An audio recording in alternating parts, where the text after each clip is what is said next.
The most common question I hear is, I want to eat healthier, but I don't know where to start.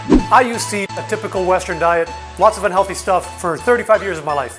And then I transitioned to pretty much the healthiest diet that science can deliver. Anybody can do the same, so I'll try to describe the process step by step so that you can do it if you want to. Of course, you don't have to do everything I did. Maybe you just want to apply some of the changes and not others. That's totally up to you. This process is completely flexible. So let's get started with level 1. A great first step is fruit.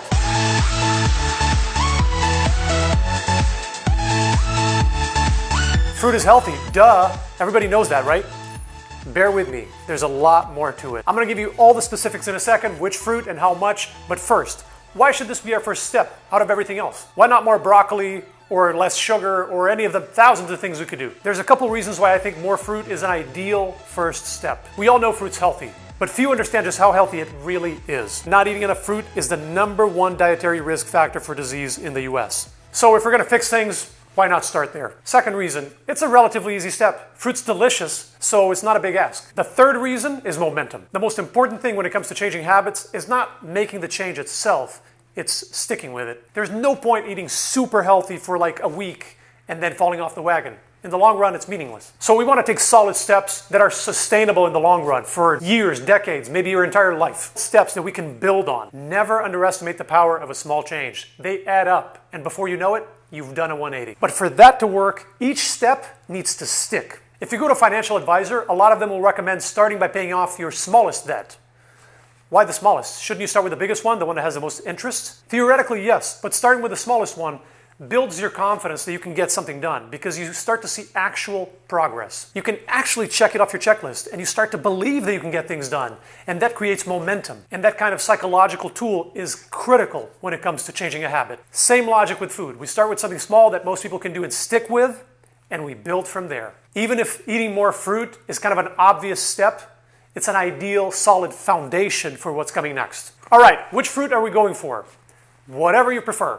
Remember, the idea is to get the ball rolling. If you love mangoes, then mangoes it is for you. If you love grapes, make it grapes. If strawberries are your jam, then strawberries it is. The idea is to achieve consistency. All right, and how much? I recommend you just start with 1 serving a day. That's on top of what you already eat. So 1 extra serving of fruit. If it's a big fruit, like an apple or a banana or an orange, that's 1 extra piece. If it's something smaller, like grapes or strawberries, then a handful or a small bowl. Why just 1 serving? If it's healthy, why not get 3 or 4?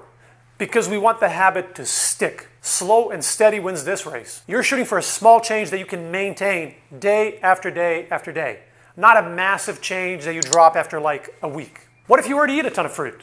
Well, chances are you can add 1 more and still see some additional benefit. And here's some evidence. This study found that the more fruit people ate, the lower their risk of cardiovascular disease. Up to about 850 grams. That's 2 pounds of fruit, or approximately 6 servings. So 6 apples or 6 bananas in 1 day, that's a lot. If you're already eating this much fruit, then you're ready for step 2. But most people are definitely not. The USDA recommends 1.5 to 2 servings a day, which is not a lot. It only puts you here. And yet, how many people in the US eat that much? 12%. Clearly, we have a long way to go. Americans aren't going anywhere near fruit, unless, of course, it's this one. Okay, what if you already eat 6 servings a day? First of all, congrats, you're in a very small minority. One thing you can do is start looking at variety. Maybe you eat the same 3 or 4 fruits over and over. For most people, it's usually apple, orange, banana, rinse and repeat. Throw in some raspberries, or a pineapple, or try a persimmon. Get adventurous. When it comes to food and health, it's almost always a good move to mix things up. And how are we supposed to have our fruit?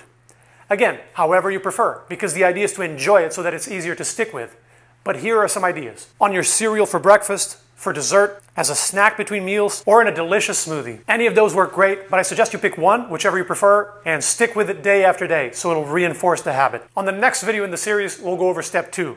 In the meantime, I suggest you do this for about a week or 2 until the habit sticks, until it becomes second nature. So enjoy that delicious extra piece of fruit for dessert or snack or whatever fits your lifestyle, and definitely pat yourself on the back for taking this first step towards eating healthier, and I'll see you on the next one.